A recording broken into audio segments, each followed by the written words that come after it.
बिस्मिल्लाहिर्रहमानिर्रहीम।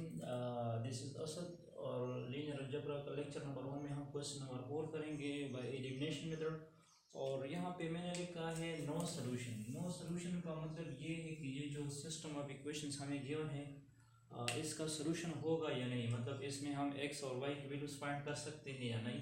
तो यहाँ पे आप लोगों को दो इक्वेशंस गिवन है, x plus y is equal to 5 and 3x plus 3y is equal to 10।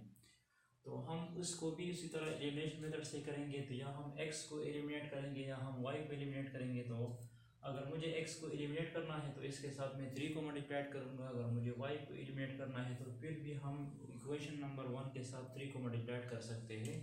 तो चलो मैं x को एलिमिनेट करना चाहता हूँ। Multiplying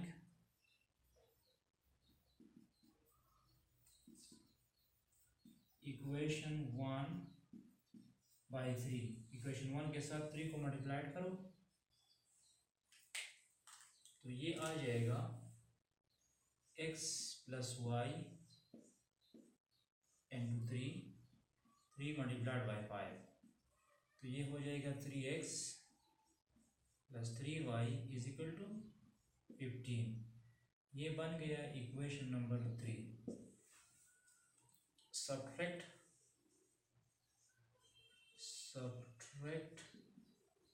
equation 2 from 3। इक्वेशन 2 3 से सब्ट्रैक्ट करो। सो ये बन जाएगा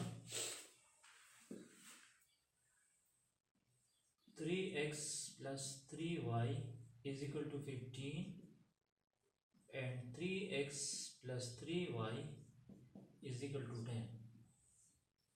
plus minus minus plus minus. तो आप लोग देख सकते हैं ये भी 3x है, ये भी 3x है, ये कैंसिल हुए और ये भी कैंसिल हुए। तो यहाँ पे सिर्फ 0 आ चुका है, मतलब यहाँ पे ना x रह चुका है ना y, दोनों कैंसिल हो चुके हैं, दोनों ख़त्म हो चुके हैं। और यहाँ पे आ जाएगा 5। तो आप लोग देख सकते हैं 0 इज इक्वल टू 5, मतलब 0 इज नॉट इक्वल टू 5। ये 0 तो 5 के इक्वल नहीं होता ना। तो इसमें ना हम x की वैल्यूज फाइंड कर सकते हैं और ना हम y की वैल्यूज फाइंड कर सकते हैं। तो जब इस तरह का सिस्टम ऑफ इक्वेशंस आएगा तो इसको कहा जाएगा नो सोल्यूशन। मतलब इस सिस्टम ऑफ इक्वेशन का कोई सोल्यूशन नहीं है। और नो सोल्यूशन में ये होगा, ये जो लाइंस बनते हैं इनके, दिस इज लीनियर इक्वेशन, ये लाइन जो बनते हैं तो ये स्ट्रेट लाइन बनते हैं, ये पैरेलल होते हैं। मतलब एक लाइन इधर है और दूसरा लाइन इधर है, तो ये एक दूसरे को इंटरसेक्ट नहीं करते, ये एक दूसरे से बहुत दूर है। तो नो सोल्यूशन में लाइंस जो है वे पैरेलल होंगे, पैरेलल लाइंस होंगे।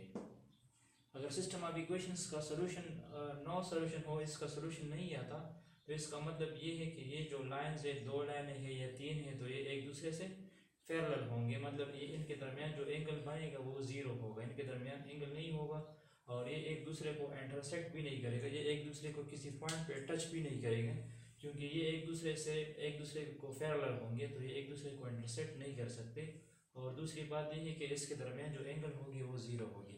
Okay, thanks for watching this video.